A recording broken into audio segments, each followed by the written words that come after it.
골프 인구가 늘면서 골프 손상 또한 늘고 있다고 하는데요. 그래서 오늘 TV 메디컬 약손에서는 상체와 하체로 나눠서 2회에 걸쳐서 준비를 해봤습니다. 오늘이 그 첫 번째 시간인데요. 바로 수부, 손과 팔에 발생할 수 있는 골프 손상에 대해서 알아볼까 합니다. 네, 오늘 도움 말씀 주실 주치 두 분 모셨습니다. 네. 수부외과 세부 전문의 김영우 원장님 그리고 천호준 원장님이십니다. 어서 오세요. 안녕하십니까? 안녕하세요.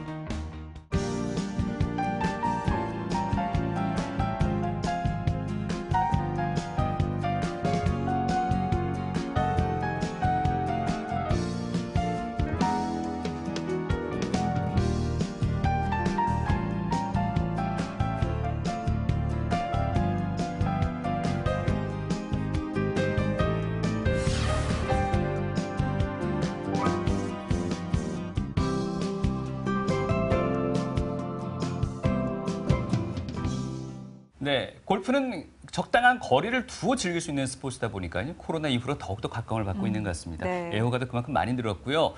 오늘 두 분의 원장님 모두 아주 골프를 또 즐기시는 분으로 알고는 있습니다. 이 골프의 일단 매력부터 한번 짚고 넘어가 볼까요? 우리 김 원장님부터 말씀 주실까요? 네, 골프는 막 심하게 달릴 필요도 없고 예. 높은 산을 계속 올라갈 필요도 없고 심장이 조금 안 좋은 사람도 나이가 많은 사람도 관절이 좀 안 좋은 사람도 충분히 같이 즐길 수 있는 운동이라 생각합니다. 저처럼 이렇게 덩치가 있는 사람들도 네. 골프 치는데 큰 부담이 없는 걸로 보면 나이가 들고 이제 고령화 사회가 될 텐데 저희들 60, 70, 심지어 80, 90이 돼서도 즐길 수 있는 운동이라는 것이 가장 큰 장점이라고 생각합니다. 그러다 보니 고령에도 불구하고 대회에서 아주 좋은 성적을 얻는 분들도 많이들 볼 수 있는데요. 천 원장님은 어떻게 생각하십니까? 네, 골프는 칠 때 동반자가 같이 있게 되는데요. 이제 다른 경기랑 틀리게 실력 차이가 많이 나도 같이 어울리면서 할 수 있는 게 또 좋은 장점이고 또 네다섯 시간 같이 걸으면서 얘기하다 보면은 친목 도모에도 도움이 많이 됩니다. 그리고 자연 속에서 이렇게 하다 보니까 좋은 경치도 보고 잔디를 밟다 보면은 정서적으로도 힐링이 많이 되는 걸 느낄 수 있습니다. 네. 네. 뭐 신체적, 정신적 여러모로 좀 이득이 많은 골프인 것 같습니다. 네. 그래서 앞서서 고령도 잘 즐길 수 있다고 말씀을 해주셨는데 생각을 하는 게 이 다칠 위험이 없는 운동이다 이렇게들 많이 생각을 하시는 것 같아요. 천 원장님 어떻습니까? 실제로 골프 때문에 병원을 찾으시는 환자분들의 비율이 어느 정도나 될까요? 골프 인구가 늘어난 만큼 환자분들도 늘었는데요. 실제 공을 치다 보면 채를 잡고 하기 때문에 직접적으로 충격이 가는 손과 손목 때문에 오신 분들이 있고 아마 주어분들 무리하게 이제 몸을 쓰다 보면은 옆구리나 허리나 어깨 통증으로도 옵니다. 또 드물지만 사고로 공에 맞아서 오신 분들도 있고 또 과하게 또 약주 한잔 하시고 넘어지거나 또 네. 카트에서 내리다가 또 삐끗하거나 해서 오신 분들이 있죠. 네. 그럼 부상 외에도요, 이렇게 연습하다 보면 초기에 이 손목이 아프다 내지는 뭐 갈비뼈가 아프다 등등의 통증을 느끼는 경우가 많은데 처음엔 다 그래 내지는 뭐 열심히 연습했기 때문이야 이러고 그냥 넘어가는 경우가 많잖아요. 김 원장님 이런 경우에는 위험성이 그렇게 높지 않을까요? 사실 사람 몸에서 어떤 통증을 느낀다는 것 자체가 뭔가 문제가 있다는 이렇게 경고를 보여주는 겁니다. 근데 그런 경우에 저희들이 뭐 자꾸 운동을 해서 처음에 스트레칭이 덜 돼서 조금 아프다가 운동을 하다 보면 다시 이제 풀리면서 좋아지는 경우는 큰 문제가 없겠지만 네. 운동을 마치고 난 다음에 하루 이틀 이상 지속적으로 통증이 있다든지 아니면 움직임에 문제가 있을 때는 휴식이 필요하다고 봅니다. 일반적으로 처음에 우리가 부딪히든지 아니면 과도한 사용을 통해서 힘줄 자체가 많이 좀 이렇게 부어서 생긴 일반적인 염증 상태이라면 가역적인 변화이기 때문에 시간이 지나면 다시 정상으로 돌아와서 다음에 또 며칠 있다가 그래서 우리가 유현진 선수가 공을 던질 때도 먼저 이렇게 풀타임으로 공을 선발로 던지고 나면 로테이션 5일 뒤에 공을 던져야 되는 그렇죠. 이유가 있듯이 충분한 휴식과 그다음에 회복을 하고 난 뒤에 운동을 하지 않고 지속적으로 계속 운동을 무리하게 진행하게 되면 결국에는 퇴행성 변화로 진행이 되면서 만성화되면 그때는 지속적인 통증이 되고 쉬어도 좋아지지 않기 때문에 문제가 될 수 있습니다. 그래서 초기에 통증이 심할 때는 확실한 휴식과 치료가 필요하다고 할 수 있습니다. 잘 치면 몸에 참 좋은데 이게 네. 자칫 잘못하면 또 골병 될 수 있는 운동이 네, 골프라고 하더라고요. 예. 김영우 원장님과 함께 해볼 텐데요. 먼저 앞서서 계속해서 골프 인구가 증가를 한다고 말씀을 맞아요. 해주셨는데 실제적으로 얼마나 늘었는지가 궁금해집니다. 뭐 제가 전문가가 아니라서 다 할 수는 없지만 빌려온 자료를 보게 되면 일반적으로 벌써 우리나라에서 골프 내장객 숫자가 1년에 5천만 명 이상 골프장을 찾고 있다고 합니다. 그리고 예상되는 인구가 특히 요즘에 스크린 골프가 워낙에 이렇게 보편화되고 있으면서 스크린 골프까지 즐기시는 걸 다 합치면 이게 2021년도 기준으로 500만 명이 넘어서는 분들이 골프를 하고 있습니다. 그래서 저희 나라 인구를 대략 5천만 명 정도로 봤을 때 저희 나라 인구의 10% 이상이 골프라는 운동을 같이 즐기고 있다는 뜻이 되겠습니다. 네. 특히 2030 세대가 코로나 이후에 많이 유입이 되면서 네. 전체적인 인구 중에서 한 30%가 넘나쯤 되는 115만 명 정도가 골프를 치고 있다고 합니다. 네. 그래서 이걸 자체 유럽과 비교해 보면 일반적으로 유럽 같은 경우에 뭐 전체 골프 인구에 비해서 저희 나라 인구 숫자에 비해서는 훨씬 인구 숫자는 적지만 골프를 하는 인구 숫자는 비율은 훨씬 높은 걸로 나타나게 되고 그리고 골프장 자체 유럽에는 8,000개 이상 있다고 합니다. 저희 나라는 한 500개 정도 있으니까 인구 비율을 따져봤을 때 한국 사람들이 훨씬 더 열심히 같은 골프를 치는 사람이라 하더라도 훨씬 더 열심히 골프장을 찾고 있고 또 그중에 또 상당수가 또 스크린에서 또 매일 열심히 골프를 치고 계시기 때문에 네. 골프를 좀 더 한국 사람 특성에 이렇게 화끈하게 골프를 즐기시고 있는 것이 아닌가라고 생각되고 있습니다. 최근 한 3, 4년 전과 비교해서도 골프장에 가보면 젊은 골퍼들이 훨씬 더 많이 늘었다는 걸 체감할 수 있는데요. 사실 뭐 2030 MZ 세대들 SNS를 통해서 정보를 공유하는 것도 저희가 만날 수 있고 또 온라인 콘텐츠를 봐도 분명 골프가 많이 대중화된 건 사실인 것 같습니다. 맞아요. 그렇습니다. 그만큼 많은 분들이 즐기는 만큼 이제 부상의 위험도 같이 높아지고 있는 게 사실인데요. 네. 골프 즐기시는 분들 가운데서는 특히나 팔꿈치 통증으로 호소하시는 분들이 참 많이 계시더라고요. 어떻습니까? 예, 맞습니다. 방금 전에도 우리 천호정 원장님 말씀을 하셨지만 여러 가지 형태의 손상들이 발생할 수 있습니다. 지금 화면을 보시면 아주 이렇게 아름다운 스윙을 누구라도 할 수 있으면 참 좋겠지만 사람의 좀 체형이 다르고 또 근력이 다르고 또 운동신경이 다르기 때문에 항상 이렇게 아름다운 스윙을 하기는 힘들게 되죠.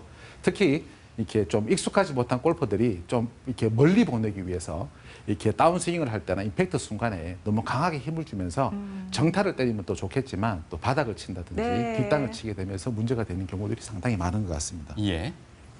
그래서 일반적으로 팔꿈치가 사실은 여러 가지 빈도로 나중에 또 말씀을 드리겠지만 상지 손상에서 가장 흔히 발생되는 부위이기도 합니다. 그래서 우리가 보통 팔꿈치라 하는 거는 전체적인 우리 팔의 중간에 있으면서 튀어나온 부위가 되겠죠. 이런 부위를 직접적으로 부딪혔을 때나 아니면 갑작스럽게 당기거나 아니면 밀 때 손목을 움직이거나 당기는 힘줄들이 붙어 있는 부위가 팔꿈치입니다.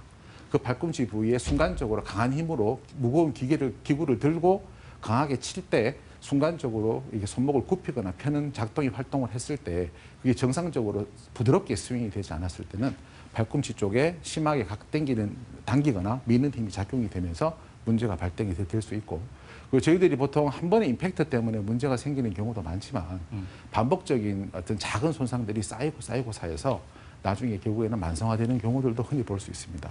이러한 대표적인 경우들이 아마추어들이 보통 가지고 있는 잘못된 스윙을 하는 경우에 문제가 발생하기 쉽고 네. 그다음에 특히 이제 가장 흔히 이제 저희들이 하는 게 아침에 새벽부터 골프를 친다든지 아니면 야간 골프를 하기 전에 급하게 골프장에 도착을 해서 준비 운동도 못 하고 몸도 못 풀고 급하게 막 스윙을 몇 번 해보고 바로 공을 때리다가 네. 이렇게 다치는 수가 많습니다. 그리고 아버지가 쓰던 거, 친구가 쓰던 거를 괜히 좋아 보여서 빌려와서 자기 몸에 맞지 않는 무거운 채라든지 너무 가벼운 채를 쓸 때도 이런 문제가 발생할 수 있고 특히 신발이나 장갑도 한 가지 원인이 될 수가 있습니다. 그리고 원래 좀 팔꿈치가 안 좋으신 분이나 변형이 있은 경우에 더더욱 이런 문제가 생기기 쉬워질 수 있고 그리고 너무 무리하게 너무 자주 라운딩을 나가시는 것도 한 가지 원인으로 일주일에 뭐 3번 어떤 사람들은 뭐 7번 나가도 괜찮은 사람이 있겠지만 자기 몸에 무리가 왔다 싶을 때는 쉬어주는 현명한 지혜가 필요하다고 판단이 됩니다. 네. 그래서 일반적으로 프로골퍼들은 스윙이 워낙 좋기 때문에 팔꿈치에 문제가 생기는 경우가 거의 없답니다. 거의 1%, 2% 정도 보통 손상을 차지하는 데 비해서 아마추어 골프에서는 거의 33%, 그 전체 손상의 33%, 3분의 1의 환자들이 팔꿈치가 통증이 생겨서 오시게 되고 우리가 일반적으로 바깥쪽을 테니스 엘보, 안쪽을 골퍼스 엘보를 하는데 네. 그래도 사실은 테니스 엘보가 훨씬 더 많습니다. 그래서 전체의 대부분의 27%는 바깥쪽이 아프고 안쪽이 아픈 경우는 그거에 비해서 빈도는 떨어지게 되겠습니다. 네, 이 골프 엘보와 테니스 엘보에 대해서는 저희가 잠시 후에 좀 더 자세히 알아보겠고요. 네. 말씀하셨습니다. 골프 손상의 33% 가까이가 팔꿈치 손상이라고 하셨는데 이런 손상들이요 구력에 따라서 성별에 따라서 다 다르지 않을까요? 일반적으로 연구 결과를 보게 되면 예. 여자분들은 몸이 이제 이렇게 저희들 농담 삼아 이게 홍냥 낭창 이게 부드럽게 스윙이 됩니다. 유연하다는 예, 말씀. 유연하죠, 그죠? 예. 근데 남자분들은 좀 뻑뻑한 경향이 가고 나이가 들수록 좀 더 뻑뻑해지는 경향이 경직도 강합니다. 있을 수 있고요. 근데 결국에는 팔의 힘으로만 공을 치기 때문에 엘보가 아프기는 하지만 보통 이제 몸의 바디 턴이 되면서 스윙이 될 때 공을 더 멀리 보낼 수 있으니까 사람들이 욕심껏 공을 남자들은 특히 이제 거리에 이제 자존심을 걸기 때문에 강하게 공을 때리기 위해서 몸을 심하게 돌리다가 허리를 다치는 경우들이 제일 많습니다. 그래서 남자들은 이제 아마추어 프로 골퍼들은 대부분 허리나 손의 손상들이 제일 많고 네. 아마추어 골퍼는 손과 팔꿈치와 허리의 손상들이 훨씬 더 많습니다. 하체의 손상은 사고 외에는 그렇게 흔치 않는 걸로 알려져 있고 그다음에 이제 남자들은 대부분 공을 멀리 보내기 위해서 이게 강하게 스윙을 하다가 허리나 몸통에 손상을 받는 경우들이 조금 더 많은 것 같고 여성분들은 바디 턴은 부드럽게 잘 되는데 네. 이제 뒷땅을 치신다든지 아니면 이렇게 반복적으로 연습을 하시다가 팔꿈치에 손상을 되는 경우가 훨씬 더 많은 걸로 보고되고 있습니다. 네.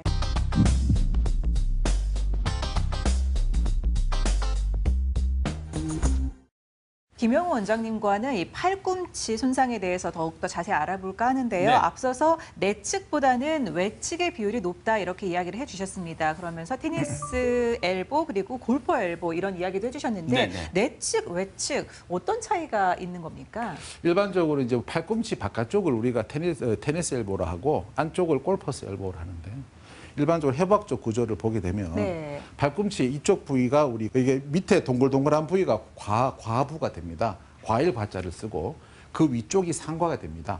그래서 팔꿈치 우리가 손바닥을 앞으로 폈을 때 네. 바깥쪽에 보이는 곳이 외상과 안쪽으로 있는 것이 내상과입니다. 그런데 내상과 쪽에는 뭐가 붙는 거니까 손목을 굽히는 힘줄이 전체적으로 모여서 여기에 붙게 되고 팔꿈치 바깥쪽에는 손목을 뒤로 굽히는 손목을 펴는 힘줄들이 뒤쪽에 붙게 되죠. 네. 그래서 어떤 메커니즘에 따라서 손상받는 위치가 차이가 발생을 하게 되는 게 이 해부학적 이유 때문에 그렇고 또 특히 강한 힘줄이 아주 좁은 공간 안에 힘줄이 붙게 됩니다.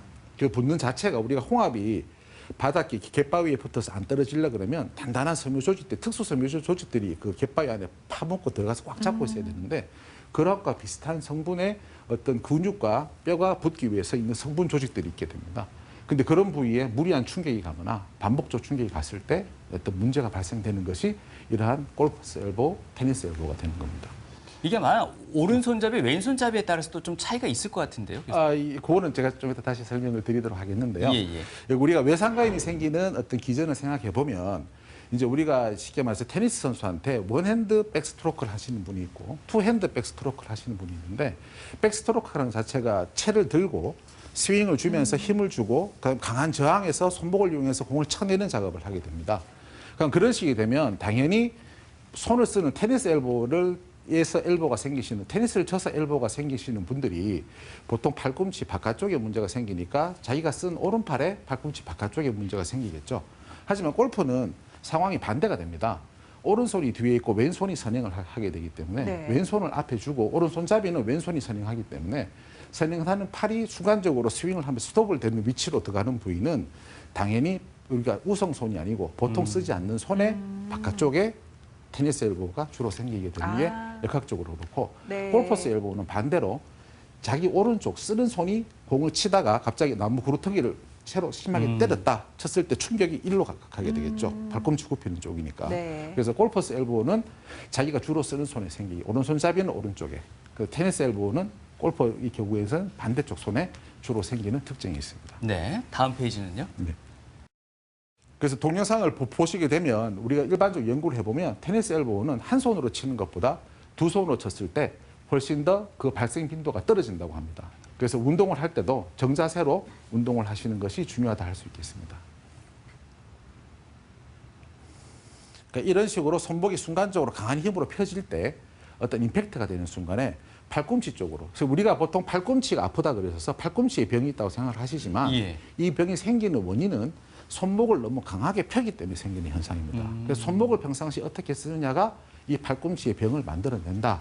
라고 생각하셔도 될 것 같습니다. 그래서 안정적으로 투핸드로 스트로크를 해주는 것이 훨씬 더 좋고 골프도 결국에는 메커니즘을, 스윙 메커니즘을 정확하게 이해하고 정확하게 정타를 때리는 것이 이런 손상을 막는 가장 중요한 방법이 되겠습니다. 네. 그래서 외상가염이 주로 생기는 이유는 결국 비골이 욕심에 손목에 코킹을 너무 심하게 줬을 때, 팔꿈치가 아픈데 왜 손목을 코킹을 하느냐? 그리고 손목 자체를 강하게 쓸 때 우리가 손목을 걷기 위해서 쓰는 힘줄이 팔꿈치에 붙어 있다 그랬었죠. 네. 그렇죠? 그래서 강하게 손목을 쓰게 되면 팔꿈치에 문제가 발생을 됩니다. 그래서 너무 강하게 손목을 억지로 꺾으면서 스윙을 하게 되면 팔꿈치에 무리가 될 수 있고, 또 그다음에 골프 체락하는 무거운 물건을 들고 골프 스윙을 하는 어떤 자세가 나오기 때문에 그 자체가 스윙에 임팩트가 없더라도 팔꿈치에 반복적인 연습을 많이 하게 되면 무리를 줄 수도 있습니다. 그다음에 너무 무겁거나 자기 스윙 스피드에 맞는 샤프트를 사용해야 되는데, 너무 자기 힘이 있다고 스윙 스피드는 늦은데 너무 딱딱한 채를 친다든지 이런 여러 가지 어떤 자기한테 맞지 않는 채를 치는 것도 중요한 원인으로 보고되고 있고, 그리고 가장 제가 봐서는 흔히 발생되는 게 결국 뒷땅치기입니다.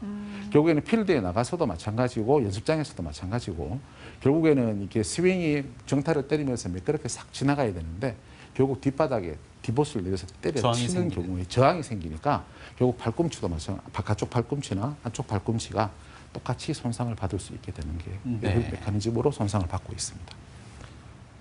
그래서 외상가염 테니스 엘보의 진단은 일반적으로 이렇게 우리가 보통 보면 팔꿈치를 봤을 때 가장 튀어나온 부위가 있습니다.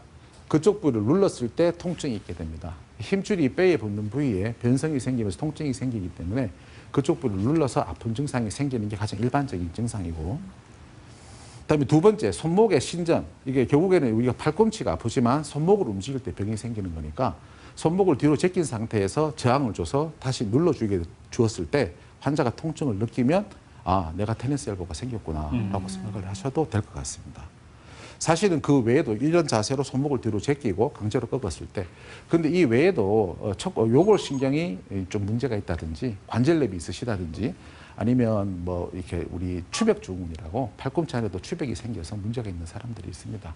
이런 동반 질환들이 여러 가지가 있을 수 있기 때문에 정확한 진단은 병원에서 전문의한테 진료를 받는 것이 더 좋다고 말씀드릴 수 있겠습니다. 네.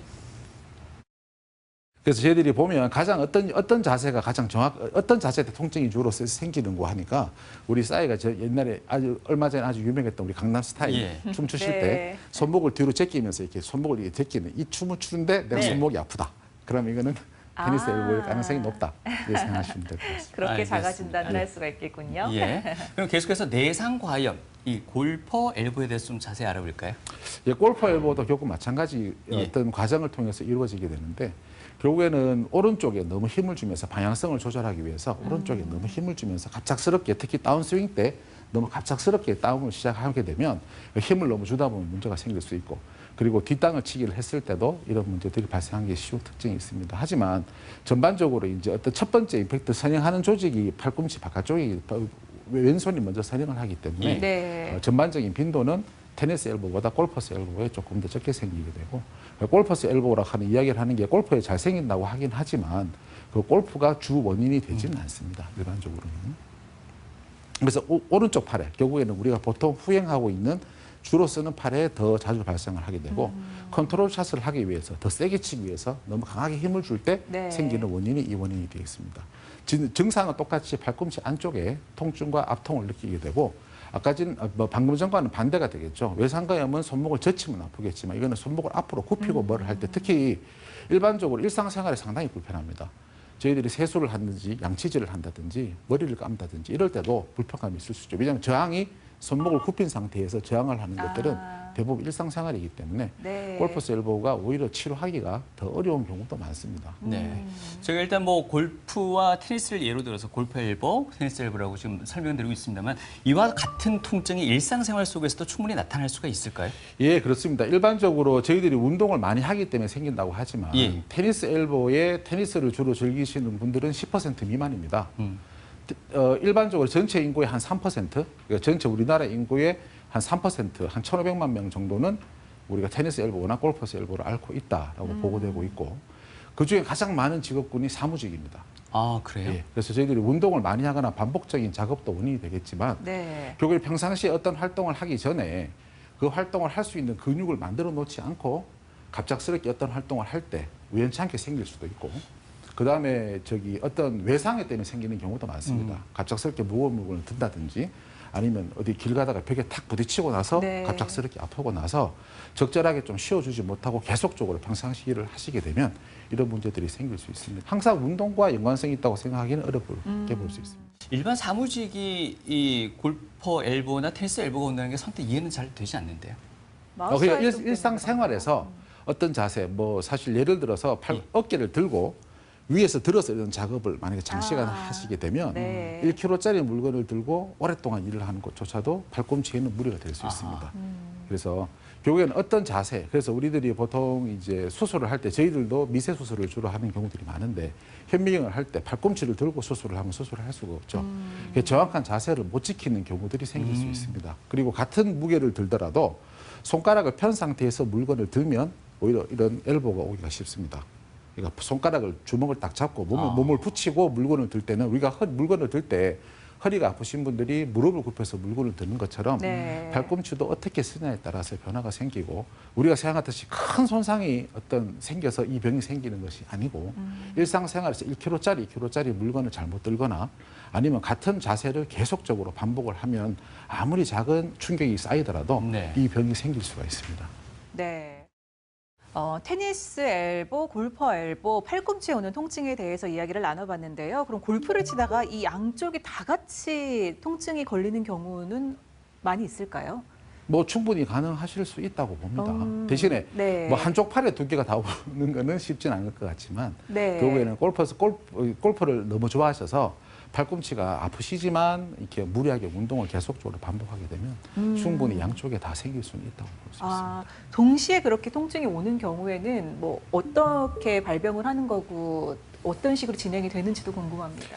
그래서 일단은 이제 우리가 일반적으로 팔꿈치 골프의 손상을 보통 일반적으로 염증이라 이야기합니다. 네. 내상과염, 외상과염. 근데 외상과염이라는 개념은 급성기 손상이라는 뜻이죠. 갑자기 염증이 생겼다. 뭐 우리가 균이 들어와서 생기는 그런 감염이 아니라 어떤 외상이라든지 반복적 상황에서 염증이 생겼다는 건데 이런 염증은 우리가 감기 걸렸을 때 후두염이 걸리면 약을 먹으면 후두염이 사라지는 것처럼 네. 시간이 지나면 다시 정상으로 될 수 있게 되죠. 초기에는 다 그렇습니다. 단순하게 내가 오늘 골프 치다가 뒷땅을 좀 때리는데 팔꿈치가 아프다. 며칠 쉬면 좋아질 수 있겠죠. 하지만 이런 것들이 쌓여서 결국에는 조직 자체에 변성이 발생하게 되면 결국 만성 퇴행성 질환이 됩니다. 퇴행성 질환이 됐다는 이야기는 네. 힘줄이 다시 원래대로 돌아갈 수 없다는 상태가 됐다는 거죠.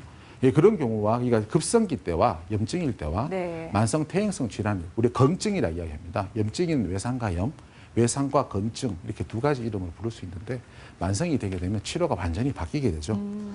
그래서 저희들이 이게 수술방에 들어서 저희들이 조직 검사를 해보게 되면 왼쪽에 있는 사진이 일반적으로 건강한 정상적인 힘줄을 어떤 현미경으로 찍은 사진입니다. 네. 근데 이런 것들이 반성적으로 계속 손상을 받아서 이제 우리가 돌아올 수 없는 강을 건너게 되면 네. 오른쪽처럼 변화가 생기죠. 그러니까 힘줄 모양의 어떤 배열도 상당히 불규칙적으로 네. 되고 세포 숫자도 늘어나서 아주 좀 모양이 보기 이상한 형태로 네. 바뀌게 되죠.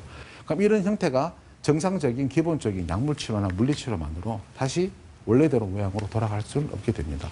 그래서 우리가 지금 내가 어느 좀 시점에 있는가에 대한 정확한 판단이 필요할 수 있는데 참 어려운 이유가 환자분들이 저한테 하시는 질문 중에 한 가지가 시원하게 해야 됩니까? 따뜻하게 해야 됩니까? 네. 그러니까 쉽게 설명드리면 우리가 급성 염증기 때는 투수들이 아이싱을 하는 것처럼 차게 해주는 게 좋은데 네. 만성으로 넘어가면 혈액순환이 좋아지게 따뜻하게 해주는 게 더 좋습니다. 아, 자, 근데 사람이 골프를 오늘만 치는 게 아니고 내일도 치고 모레도 치고 계속 골프를 치고 있기 때문에 네.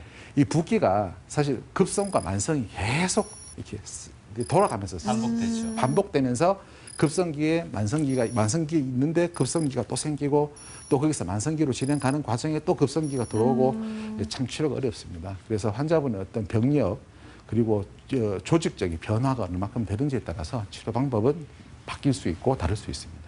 퇴행성이냐 아니냐에 따라서 치료 방법이 좀 다르다고 말씀을 하셨는데요. 보통 우리가 경기를 마치고 나서 이제 씻으러 갔을 때 온탕과 냉탕이 있습니다. 이때는 어떤 그 통증을 없애기 위해서 어느 쪽이 더 유리하겠습니까? 너무 어려운 질문이신데 예. 뭐 그래도 몸 전체가 많이 이렇게 긴장돼 있는 상태라면 온탕이 더 좋지 않겠습니까? 예. 운동 이후에 갑작스럽게 너무 차게 하는 거는 심장이나 여러 가지 면도 좋지 않을 수 있을 것 같습니다. 알겠습니다. 예, 예. 네. 네, 이게 만성으로 가게 되면 정말 치료가 조금 어려워질 수도 있겠다 이런 생각도 드는데요. 초기에 빠르게 치료를 하는 게 참 중요할 것 같습니다. 네. 치료는 어떻게 진행이 보통 되나요? 일단은 다시 필드에 나가서 또 공을 시원하게 날리고 싶은 욕심이 생기시더라도 네. 그리고 조금 연습을 안 하면 내 실력이 갑자기 떨어지지 않을까 이런 네. 불안감 좀 버리시고 첫 번째는 좀 쉬어주셔야 됩니다. 일상적인 활동에서 통증은 안 느낄 정도 최소 한 3, 4일 이상의 휴식이 필요할 거라고 판단이 되고 발꿈치를 많이 쓰지 않는 정도의 안정이 필요하게 되겠습니다. 사실 테니스 엘보나 골퍼스 엘보 둘 다 일상생활에는 큰 지장은 없는 경우들이 많기 때문에 일상생활을 하시면서 기부스를 한다든지 아니면 안 움직인다든지 이런 개념이 아니라 무리한 활동을 안 한다는 점에서 충분히 좋아질 수 있기 때문에 휴식과 안정이 먼저 필요하게 되겠고 스트레칭이라고 제가 적어놨습니다. 이 스트레칭의 의미는 결국 뭔가 하니까 우리가 100kg의 물건을 들기 위해서는 100kg를 들 수 있는 근육이 필요합니다. 네. 근데 50kg를 들 수밖에 없는 근육을 가진 사람이 100kg를 들게 되면 근육이나 힘줄이나 뼈가 상하게 되죠. 그래서 내가 골프를 잘하고 싶으면 골프를 잘할 수 있는 근육에 대한 운동을 열심히 해서 그 근육을 준비하는 자세가 첫 번째 치료에 가장 중요한 치료와 예방이라고 할 수 있겠습니다. 네. 그리고 당연히 아프시니까 약을 먹으면 도움이 될 수 있습니다. 너무 장기적인 약물 치료가 도움이 되지는 않고 어떤 단기적인 통증에 대한 약물 치료라든지 아니면 바르거나 붙이는 파스 같은 진통 소염제를 먹지 않고 바르고 붙이는 것도 좋은 방법이 되겠습니다. 당연히 물리치료도 한 가지 방법이 될 수 있겠죠. 그다음에 염증이 아주 심한 경우에서는 증상이 심하고 일상생활이 힘든 경우에는 스테로이드 주사라든지 이런 주사를 통해서 염증을 좀 급작스럽게 낮춰줄 수는 있습니다. 효과는 상당히 좋고 단기간의 효과는 좋다고 볼 수 있습니다만 이런 주사를 자주 맞게 되면 피부색의 변화가 발생되는 경우도 있고 힘줄이 파열되는 경우도 있고 오히려 나중에 기능을 더 떨어뜨릴 수 있기 때문에 스테로이드 주사는 의사의 지시하에 꼭 필요할 때 한두 번 정도 맞으시는 것은 권장되고 있습니다. 네. 그리고 운동을 하실 때 아니면 일상적으로 뭐 항상 차는 보조기는 아닙니다. 일반적으로 힘이 순간적으로 뒤로 젖혀지거나 굽혀질 때 힘이 쏠리기 때문에 생기는 현상이기 때문에 팔꿈치 근육의 많은 부위에 압박해 줄 수 있는 보조기를 차고 운동을 하거나 활동을 하시게 되면 이 외상감이나 내상감의 진행을 막을 수 있는 외상가염 전용 보조기가 따로 있습니다. 그래서 운동을 하실 때 저는 보조기를 차용하시는 것도 한 가지 좋은 방법이 되겠습니다. 네. 지금 말씀하신 건 어차피 초기에 맞습니다. 가능한 치료법이고요. 초기에 가는 치료고 예. 이제 이것들이 만성으로 진행돼서 저희들이 초음파 검사나 엑스레이를 찍어보면 석회질이 막 깔려 있고 힘줄이 좀 어느 정도 손상받아서 끊어져 있는 경우도 볼 수 있습니다. 네. 이제 그렇게까지 진행이 되고 난 다음에 아무리 물리치료를 하고 약을 먹어도 사실상 더 이상의 회복이 어려워지는 경우로 가는 경우에는 골프 손상 자체 만성을 다시 정상 조직으로 돌리는 치료 방법들을 시행해 볼 수 있습니다. 하지만 이런 모든 것들이 항상 성공한다고 볼 수는 없지만 결국 이러한 치료 방법들 자체가 결국에는 또 다른 데미지를 주는 겁니다. 그러니까 힘줄이 손상받은 힘줄에 또 다른 손상을 줘서 새로운 힐링 메커니즘, 다시 회복될 수 있는 새로운 메커니즘을 다시 재활성화시켜서 다시 정상으로 돌리는 거죠. 그래서 가장 확실한 방법은 수술이 되겠죠. 만약에 힘줄이 너무 많이 손상받고 끊어져 있고 석회가 돼 있다 그러면 그 부위를 절제해 내버리고 다시 봉합해 주는 것이 가장 좋은 치료 방법이 되겠지만 항상 수술하지는 않습니다. 저희들이 골프 엘보나 테니스 엘보 환자의 거의 99%는 보존적 치료로 대부분 치료가 가능하고 아주 드문 경우에 손상이 너무 심해지거나 스테로이드 주사를 너무 많이 맞으시는 경우에는 수술을 하는 경우가 있을 수 있습니다. 그래서 요즘에 그러한 수술적 요법 외에 어떤 이런 만성 질환을 다시 정상에 가깝게 돌리기 위해 노력하는 방법으로 체외 충격파 치료. 그러니까 이게 체외 충격파도 쇼크 웨이브를 그 병소 부위에 주게 되면 그 다시 자극이 일어나면서 성장 인자들이 분비되면서 점점 정상으로 돌아갈 수 있는 그런 네. 조건들이 있게 되고 증식요법이라고 포도당이라든지 어떤 약물을 투입하게 되면 점진적으로 다시 힐링 메커니즘이 만들어지면서 정상으로 돌아올 수 있는 그런 치료들도 연구가 되고 있고 직접적으로 시행이 되고 있습니다. 그리고 요즘에는 이거 2년 전부터 신의료 기술로 인정받아서 사실 20, 30년 전에 벌써 개발된 방법들이지만 자기 피를 일부 채취를 해서 그걸 이렇게 원심 분리기로 돌려서 이렇게 혈장 중에서 혈소판이 많은 부위를 주사를 놔봤을 때 특히 외상감이나 내상감일 때 아주 좋은 효과를 보인다. 그래서 나라에서 이 신의료 기술 인정을 받은 기술들이 있습니다. 이러한 다시 만성적인 질환들을 다시 급성기 상태나 아니면 정상 상태로 돌릴 수 있는 수술적 요법이나 비수술 요법들이 많이 개발되고 있기 때문에 이런 치료를 통해서 아주 안 좋은 상태에서라도 저희들이 치료를 시행해 볼 수는 있습니다. 하지만 어떠한 치료 방법, 특히 1년에서 6개월 이상, 우리가 6개월에서 1년 이상 치료를 열심히 해봤음에도 불구하고 그냥 가만히 놔두면서 6개월, 1년이 중요한 건 아니고 네. 치료를 열심히 했음에도 불구하고 6개월에서 1년 이상 치료했음에도 불구하고 증상이 호전이 안 되는 경우. 네. 그다음에 일상생활이 힘든 경우. 일상생활이 힘들다는 이야기는 숟가락 들기, 그다음에 옷 입기, 세수하기, 머리 감기 이런 일상적. 그다음에 화장실에서 용변 보고 뒤처리하는 것조차도 하기 힘든 정도의 문제. 환자들이 이런 표현을 많이 합니다. 소금 종지 하나 못 들겠어요. 이런 이야기를 하시는 경우가 있죠. 그런 분들이 주사를 여러 번 맞으시고 충분한 치료를 해보셨고 6개월에서 1년 이상 시간이 지났다 그러면 요즘에는 내시경으로 힘줄을 좀 끊어준다든지 아니면 직접적으로 절개를 해서 그 힘줄 안 좋은 부위, 비정상 부위를 제거해내고 요 뼈에다가 이거 드릴로 구멍을 좀 뚫습니다. 그러면 골수 이게 피가 출혈이 되면서 다시 새로운 성장이 되는 경우가 있기 때문에 이런 수술요법을 최후의 경우에는 사용해 볼 수 있겠습니다. 초보는 물론 베테랑들도 피해갈 수 없는 골프 손상. 정기훈 씨 역시 10년간 골프를 쳤지만 부상의 위험에서 벗어나질 못했다. 2년 전에 고등학교 동문 골프 모임에서 겨울에 이제 운동을 하다 보니까 좀 욕심도 가 있는 것 같고 무리하게 이제 치다 보니까 그 다음 날부터 손바닥 통증이 심해가지고 통증 강도가 매번 똑같은 게 아니고 밤에 잘 때가 심할 때도 있고 또 일상생활을 하다가 갑자기 또 통증이 오는 경우도 있고 이게 뭐 말로 표현할 수 있는 그런 통증이 아니고 이게 뭐 바늘로 뼈를 찌르는 그런 통증 막 표현할 수 없을 정도의 그런 통증이었습니다. 원장님 안녕하세요. 예, 오셨어요? 네. 요즘 별일 없으시고? 예. 잘 지내시고? 수술했는 부위는? 솔직히 통증 하나도 없어요. 통증 하나도 없고? 네. 운동하실 때도 불편하신 거예요? 예. 사실 주사 맞을 정도 원인을 알 수 없는 통증 때문에 공 앞에만 서면 한없이 작아졌다는 정기훈 씨. 운동하시는 스트레칭 운동. 극심한 통증의 원인은 따로 있었다. 유구골 골절이 골프를 치다가 다치시고 나면 손이 뻑뻑하게 아프고 증상이 많이 심하지는 않습니다.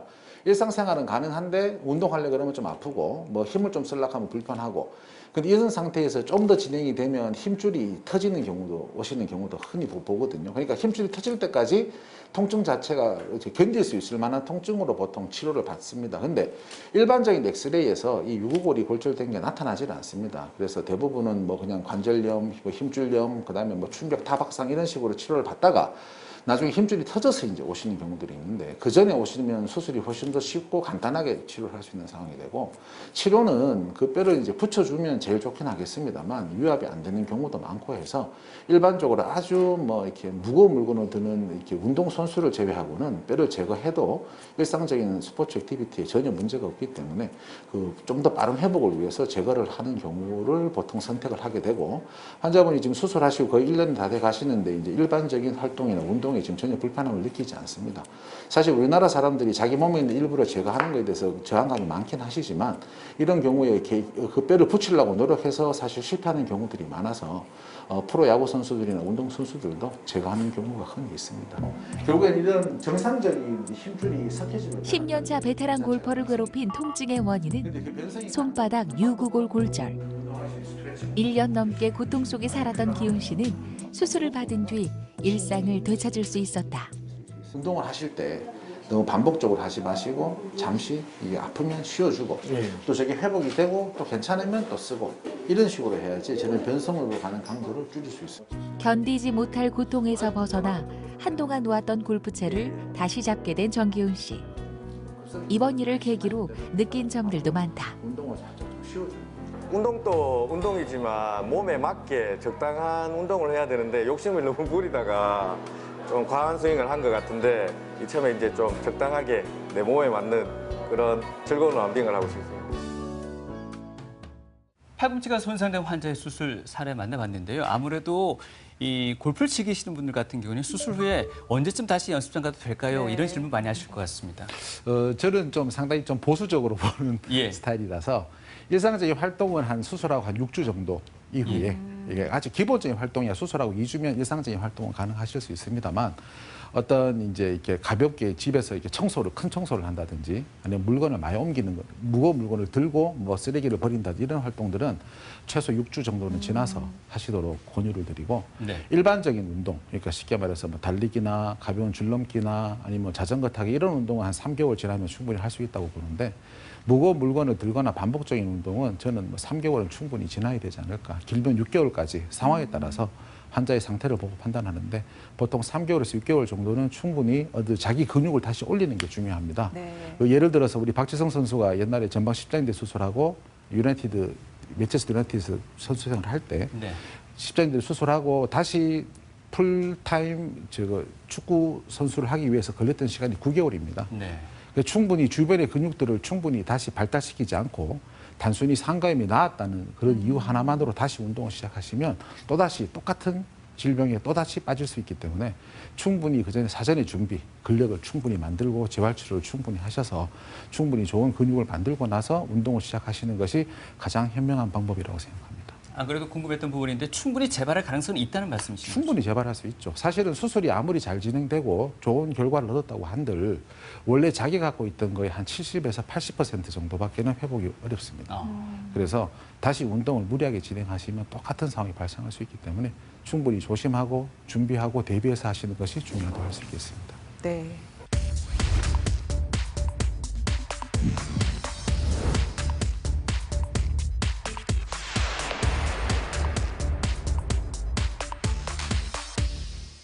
네, 이번에는 천호준 원장님과 함께 손과 손목에 나타날 수 있는 골프 손상에 대해서 알아보도록 하겠습니다. 네.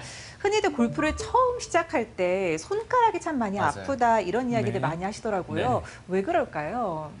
이제 골프 손상은 이제 실제로 다치는 경우보다는 과도한 연습이 제일 첫 번째 원인인데요. 특히 초보자분들이 이제 처음 연습할 때 그립을 잡고 계속 이제 오래 쉬지 않고 계속 반복해서 연습하다 보면은 네. 손가락에 이제 무리가 생기는데 굳은 살, 그 피부에 굳은 살 생기듯이 네. 힘줄 막에도 굳은 살처럼 저렇게 딱딱해지고 두꺼워지는 막이 생기거든요. 그게 이제 통증을 유발하고 손가락 굽히고 펴고 할 때 걸리게 되는 그런 증상을 만들게 됩니다.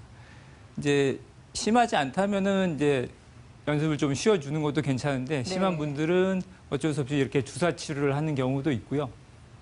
스테로이드 주사를 해보면 이제 통증도 줄고 붓기가 가라앉으면서 금방 다시 이제 쓸 수 있는데 이제 연습하신 분들은 또 금방 좋아지면 다시 연습장 달려가시거든요. 그렇죠. 네. 그러면 다시 재발하게 되고 그게 반복된다면은 주사로 치료가 안 되는 거니까 이제 결국 수술까지 하게 되는 거고 수술은 이제 힘줄막을 잘라줘서 걸리지 않게끔 만들어주는 겁니다.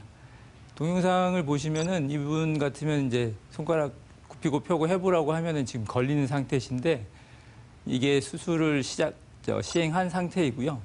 손을 굽히고 펴고 해보면은 이제 걸리지 않기도 하고 상처가 여기 보이시는 것처럼 조그맣게 그렇죠. 있는데 그게 이제 요즘엔 실로 안 꿰매고 본드로 피부 본드가 있어가지고 그걸로 붙이면은 흉터도 네. 덜 남고 또 다음 날부터 바로 일상생활도 가능하고 샤워도 할 수 있어서 자꾸 재발하신 분들은 수술을 추천드립니다. 네. 가을 골프는 빚을 내서라도 진다는 말이 있을 정도로 가을은 골퍼들에게 가장 인기 있는 계절. 그만큼 골프 손상으로 수술실 신세를 지는 환자들도 적지 않다. 손가락 굽히고 펴고 하는 이 힘줄이 많이 부어가지고 힘줄 싸는 막을 제거하는 이제 8차 제거 수술을 한 상태입니다. 가운데 손가락 맞죠? 맞습니다. 네. 요즘 걸리는 거 있어요? 주먹 쥐을 때 네. 좀 통증이 있습니다. 손가락을 구부리거나 펼 때마다 찌릿한 통증을 유발하는 방아쇠 수지 증후군. 기계 정비사인 환자와 같이 손가락을 많이 사용하는 이들에게 흔히 나타나는 질환이다. 방아쇠 수지 증후군 수술은 손바닥을 작게 절개해 터널 모양의 막을 잘라 힘줄이 자유롭게 지나다닐 수 있도록 진행되는 방식. 수술 시간은 비교적 짧고 회복이 빨라 환자들의 만족도도 높다. 수술은 이제 뭐 잘 됐고요. 이제 손 이게 뭐 쓰고 하는 거는 내일부터 바로 이제 사용을 하실 거고 상처도 이제 치료 따로 봉합을 안 했기 때문에 뭐 씻는 것도 가능하시고 당장은 조금 뭐 힘쓰거나 이럴 때는 좀 불편하시겠지만 일상생활은 다 가능하시니까요. 중지가 100% 아파요? 예, 막 안 되는 느낌이에요? 예, 걸리고 하는 건 없고. 예, 예, 그런 건 없어요. 괜찮아요. 이 정도면 스트레칭 하면 많이 아프거든요. 뒤로는 전 상관없어요. 괜찮아요? 예, 좀 잘 된 거고 어쨌든 조금 더 지나면 부드러워질 거예요. 알겠습니다. 이제 상처가 이제 부어 있고 좀 아프니까 그게 좀 불편해서 그렇지 뭐 막상 빨리 시작하시겠다 하면 상처만 아물면 하실 수 있기 때문에 한 2주 붓기나 통증이 좀 가라앉고 하시겠다고 하면 이제 한 달 정도 생각하시면 될 것 같아요. 이런 증상이 경기 중에도 한 번씩 발생하거든요. 손가락에 심한 통증이라든지 아니면 갑자기 뭐 펴지지가 않다든지 네. 등등 이럴 때는 좀 응급처치법 괜찮은 방법들이 좀 있을 것 같은데 어떤 게 있을까요? 연습을 너무 많이 하시는 것 같은데 실제로 연습을 하다가 생기는 경우가 그렇게 많지는 않고요. 예. 사실 보통은 이제 그날 따라 많이 했다. 그러면 다음 날 아침에 자고 일어났을 때 보면은 주먹이 잘 안 쥐어지거나 힘이 안 들어가거나 또는 뭐 걸리거나 이런 증상이 보통 생기고 네. 만약에 연습 중에나 경기 중에 그렇게 생긴다고 하면은 이제 손가락을 좀 뒤로 젖히면서 스트레칭을 해주는 게 그나마 좀 완화시킬 수 있는 방법이라고 할 수 있겠습니다. 네. 네. 이 골프는 손과 또 그 손목 움직임에 따라서 이 샷이 결정이 될 정도로 참 중요한 쓰임이 있는 부위인데요. 네. 이게 굿샷을 날리고 싶은 마음에 너무 과도하게 쓰다 보면은 손 쓸 수 없는 지경까지 이를 수 있다. 이런 우려의 목소리도 많이 있더라고요. 네, 네. 자, 스윙 단계에 따른 손과 손목의 손상 자세히 설명을 좀 해주시죠. 네, 제가 이제 미국 골퍼의 스윙을 이제 가져왔는데 아주 멋진 폼인데 자세히 보시면 손목이 다 저 자세마다 다 다른 거를 볼 수 있습니다. 그만큼 손목의 움직임이 많다는 뜻인데요.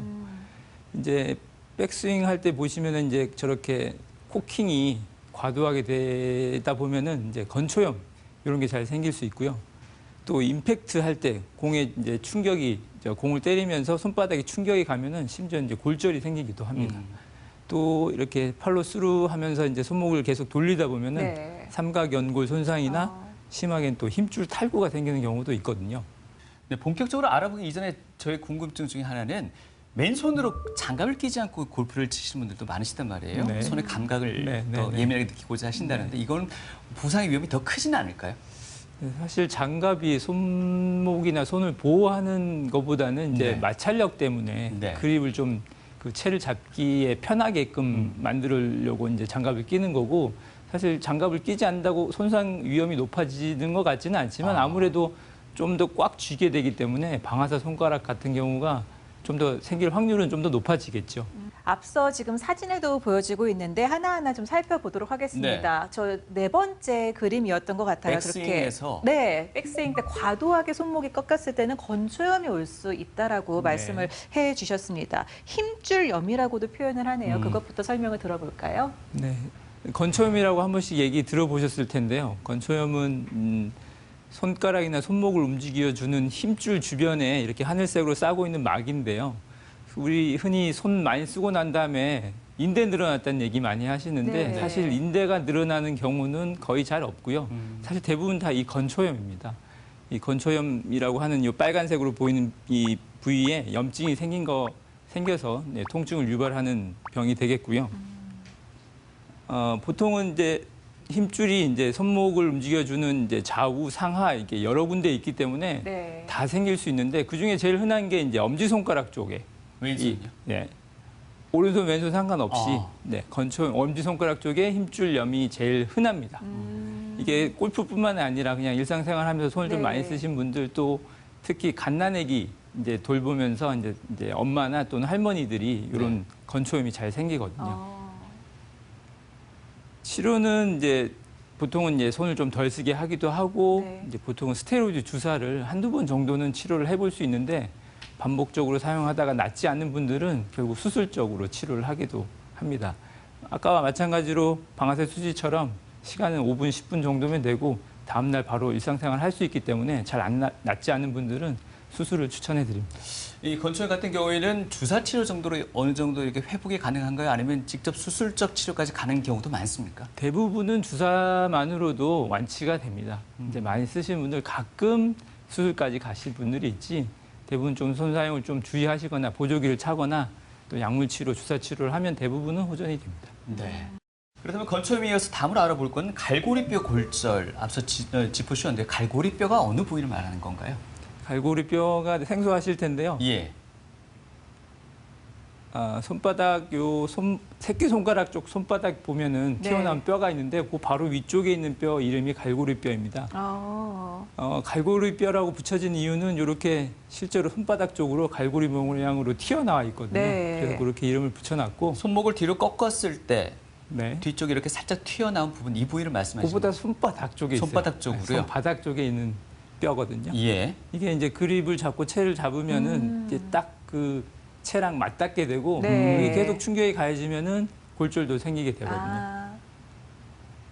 이게 그냥 일반 엑스레이로는 찍어서는 잘 안 보이고 이런 특이한 자세로 찍어야지 보이기 때문에 진단하는데 어려움이 좀 있을 수 있고 또 골절까지 보려면은 CT까지 찍어봐야 됩니다.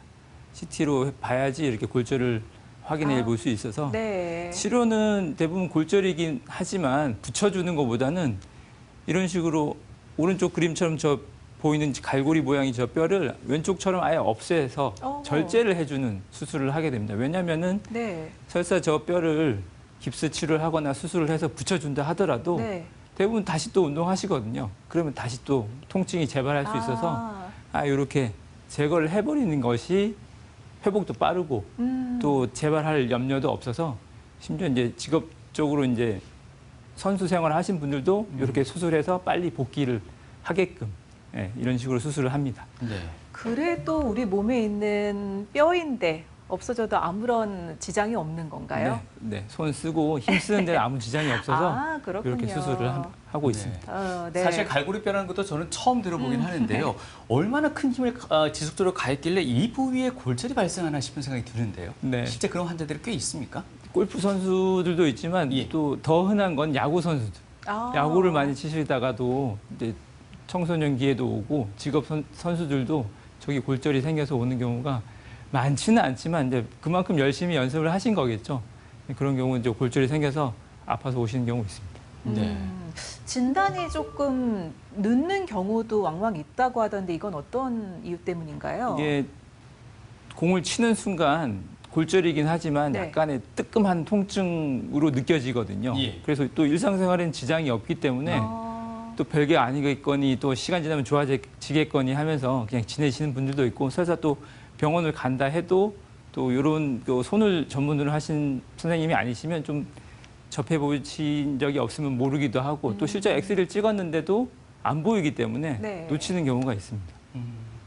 앞서 이 골절된 부위를 제거하고 나도 일상생활에 큰 불편은 없다고 말씀을 하신 것 네. 같은데요. 오히려 이걸 제거하지 않고 놔뒀을 때 뭔가 부작용이 또 발생할 수 있다면서요? 네, 맞습니다. 이게 갈고리뼈 바로 옆에는 손가락을 움직여주는 힘줄이 왔다 갔다 하면서 움직여지게 되는데 예.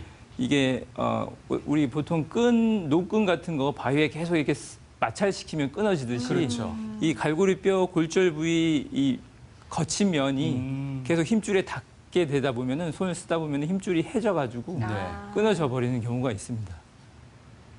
이 환자분 보시면은 지금 손을 꽉 쥐어보라고 해도 새끼손가락이 지금 다 쥐어지지 않으신 상태거든요. 그렇네요. 이게 MRI로 확인해 보면 이 까만색 저 선이 중간에 끊어지는 걸 볼 수 있는데 저게 힘줄이 끊어진 상태입니다. 어디가 끊어져 있는 건가요? 여기 요렇게 힘줄이 여기서 끊어진 걸 볼 수 있습니다. 네. 치료는 이제 이미 힘줄이 해져버렸기 때문에 이걸 다시 제자리에 연결하기는 어렵고 정상인 네 번째 손가락이나 다른 손가락의 힘줄을 서로 옮겨가지고 봉합해주는 방법으로 수술을 하게 되겠고요. 동영상 보시면 이제 이건 수술하는 중에 이제 찍은 건데 손가락 쥐어지지 않은 상태에서 이제 수술을 끝나고 나면은 바로 이제 손가락 쥐어지는 걸 확인해 볼 수 있습니다. 재활 치료가 한 2개월, 3개월 정도 걸리는데 하고 나면 이렇게 정상적으로 주먹이 쥐어지는 걸 이제 확인할 수 있죠. 네. 다른 손가락의 힘줄을 옮겨서 수술을 한다고 하셨는데 그럼 다른 손가락이 괜찮습니까? 네, 손가락마다 힘줄이 2개씩 있어서 크게 지장은 없습니다. 예. 네. 참 손이 이렇게 정교한 기관이라서 그런지 몰랐던 용어들도 오늘 많이 알게 되는 것 그렇네요. 같습니다. 이번에 살펴볼 거는 네. 삼각연골 손상이라고 하는데 삼각연골은 손에 또 어디에 있는 건가요? 네, 이 그림 보시면 이제 손목의 새끼손가락 쪽인데요. 보면 복숭아뼈처럼 이렇게 튀어나온 부분이 있는데 네. 그 바로 위쪽에 있는 부분이 삼각연골이 있는 위치거든요. 이게 엑스레이로 봐도 보이지가 않고 이렇게 삼각형 모양으로 보이는 위치에 있게 되고 네. MRI를 찍어야지 이렇게 확인을 할 수 있습니다. 보통 이 삼각연골 손상은 손 짚고 넘어졌을 때 제일 많이 발생하고요. 또 이렇게 골프 운동처럼 손목을 새끼손가락 쪽으로 이렇게 꺾으면서 돌리는 회전하는 운동을 많이 할 때 손상이 생길 수 있습니다. 네. 실제로 이 미국의 짐 퓨릭이라는 골프 선수가 2016년도에 이 삼각연골 손상으로 수술한 적이 있습니다. 네.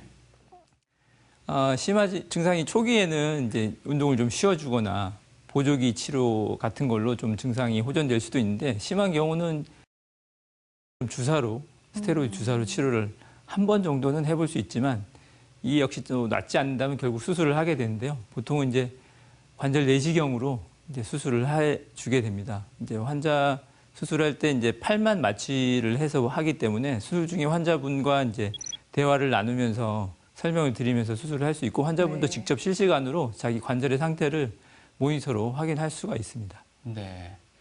사실 연골 손상 그러면 무릎 같은 경우에는 지속될 경우에 관절염으로 이어지곤 하지 않습니까? 이 손목도 삼각 연골 손상이 계속될 경우에는 그럴 위험이 있나요? 사실 손목은 이제 무릎처럼 체중이 실리는 부위가 아니기 때문에 관절염까지 진행하는 경우는 그렇게 많지 않긴 한데요. 관절염까지 가지 않더라도 이미 삼각연골 손상이 있으면 손목 통증도 있고 손을 짚거나 손을 비틀 때 물건 쥐어 짤 때 통증이 계속 있기 때문에 이거 방치하지 말고 그냥 바로 치료를 하시는 게 좋죠. 혹여나 골프 아마추어 골퍼들 외에는 어떤 환자분들이 많이 찾나요? 삼각 연골 손상의 경우. 보통 외상에 의해서 오시는 분들이 제일 많고 넘어지시는 경우. 네, 넘어지셔서 또는 이제 나이가 드시면서 또 척골 뼈 모양이 약간 긴 분들이 있거든요. 그런 분들은 또 이제 뼈가 닳아서 연골이 좀 이제 손상되는 경우도 있습니다. 네. 자, 그럼 이제 마지막입니다. 네. 힘줄 탈구에 대해서 이야기를 해볼 텐데요. 탈구 말 그대로 힘줄이 빠졌다 이렇게 이해를 하면 될까요? 네, 맞습니다. 네, 힘줄 탈구는 말 그대로 힘줄이 제자리에 있지 않고 손목을 이렇게 돌릴 때 왔다 갔다 하면서 이제 빠지는 걸 얘기하는데요. 네네. 이게 실제로는 이 동그란 힘줄이 이 막에 쌓여 있어야 되는데 이제 많이 쓰거나 돌리거나 외상에 의해서 저렇게 터져버리면 힘줄이 바깥으로 이제 뚝뚝거리면서 이제 움직이면서 통증을 유발하게 되죠. 이것도 놔두면은 심하면 힘줄이 또 파열되기도 하기 때문에 이제 이런 식으로 수술을 해서 이제 봉합을 해주는 게 좋습니다.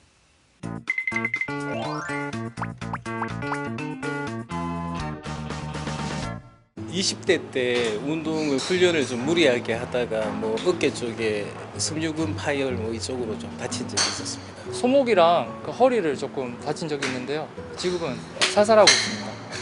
한 20년 정도 골프 쳤는데 엘보는 나갔었고 그다음에 목 쪽이 안 좋아가지고 좀 이렇게 안 좋습니다. 뭐 초반에는 갈비뼈가 좀 아팠었는데 요즘에는 팔꿈치가 좀 아프긴 해요. 손목이라든지 뭐 등 근육이랑 손가락 정도 좀 다쳤던 것 같아요. 아무래도 골프 특성상 회전 운동이 있기 때문인데요. 다칠 수밖에 없는 부분이라고 생각해요. 몸도 잘 안 풀고 공을 치다 보니까 좀 근육에 무리가 와서 이제 너무 성급하게 뭐 실력을 향상시키기 위해서 무리한 어떤 연습량이나 자기 몸을 너무 무리하게 사용하는 건 좋지 않다고 생각합니다. 골프 칠 때 뒷땅을 쳐서 그런 거 아닌가 싶어요.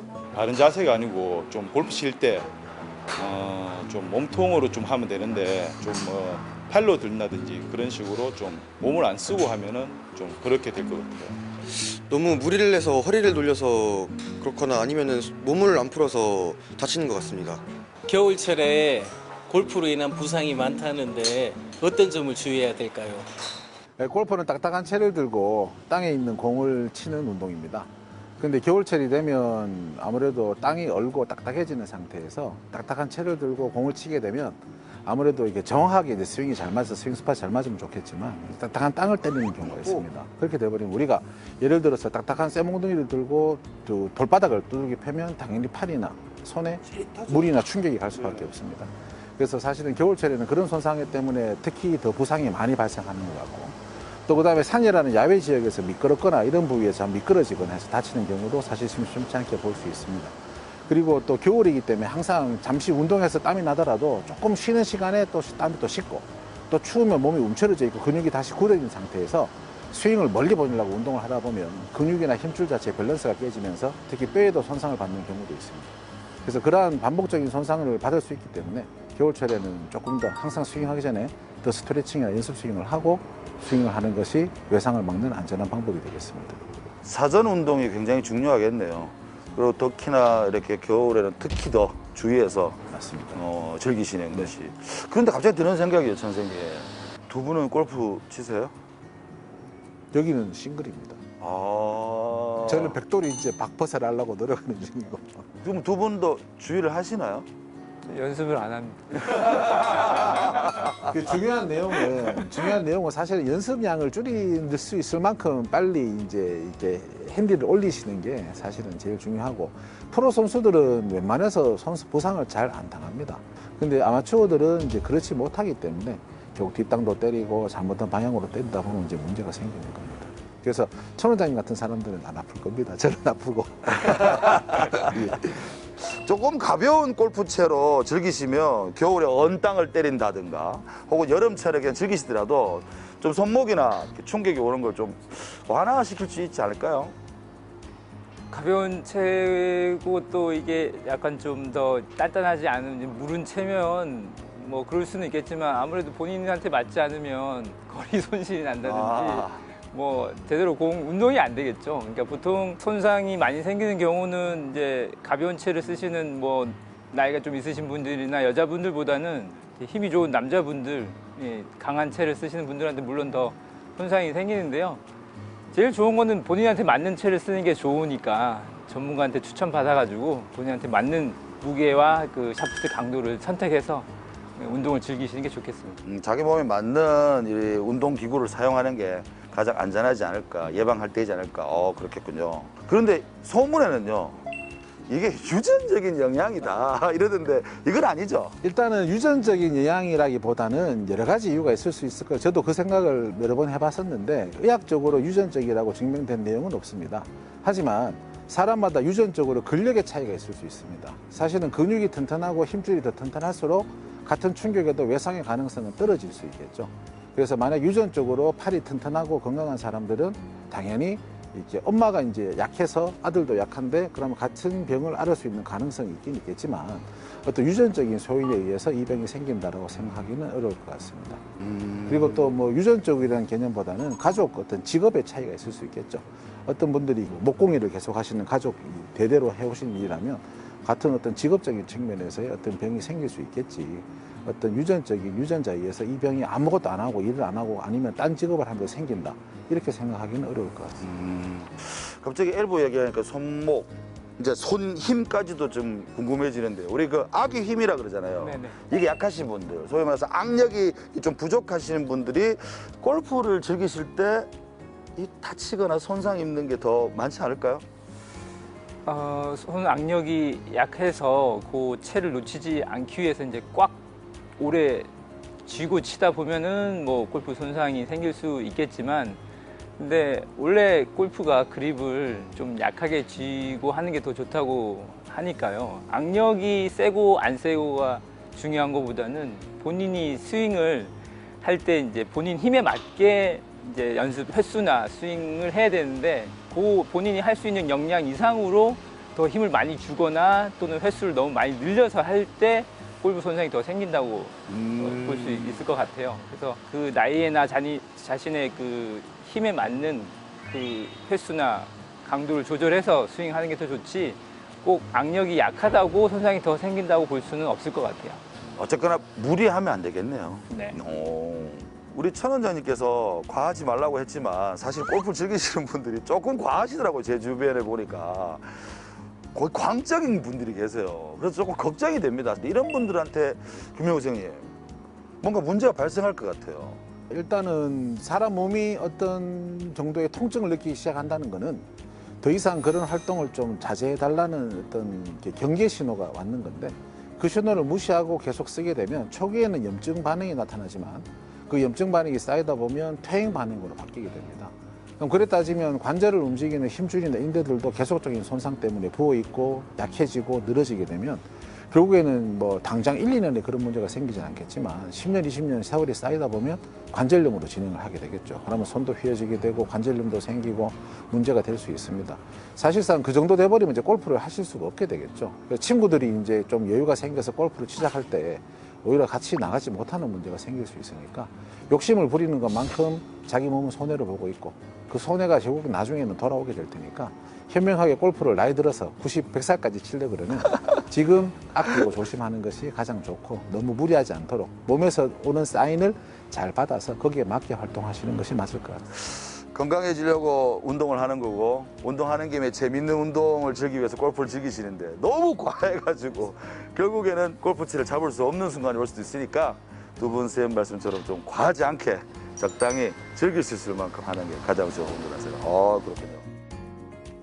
네, TV 메디컬 약손 오늘 이 시간은 골프를 치면서 팔꿈치 또 손에 생길 수 있는 여러 가지 문제에 대해 그리고 치료법까지 알아봤습니다.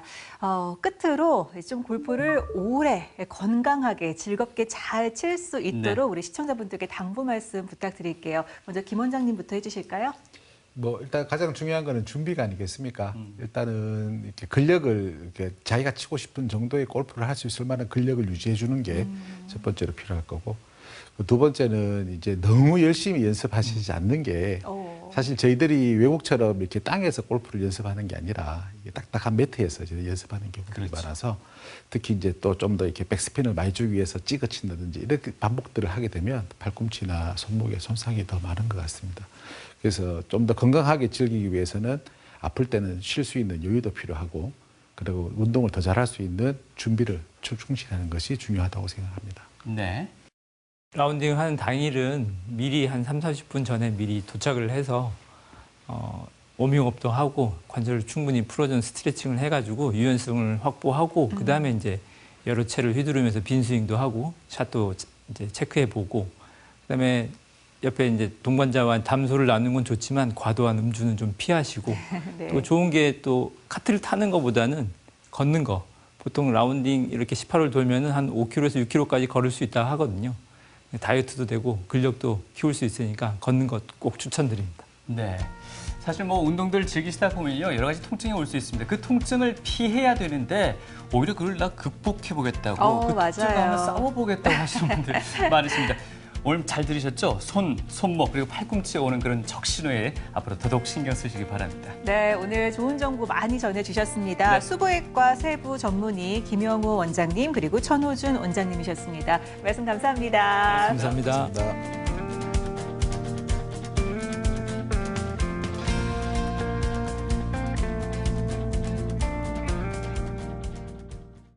골프를 치다가 이게 손목이나 손 아프셔서 병원에 오신 분들이 있는데요. 제일 뭐 많은 거는 이제 무리하게 운동을 하시는 거고 본인의 나이에 맞게 또 본인 힘에 맞게 이제 연습 스윙도 배워가지고 적절한 횟수로 또 적당한 시간에 맞춰서 연습을 하시는 게 좋겠고 또 뭐 앞에 말씀드렸듯이 뭐 채나 이런 거 선택할 때도 이제 본인 힘이나 이런 거를 감안해서 나이도 생각하셔서 선택하시는 게 좋을 것 같습니다.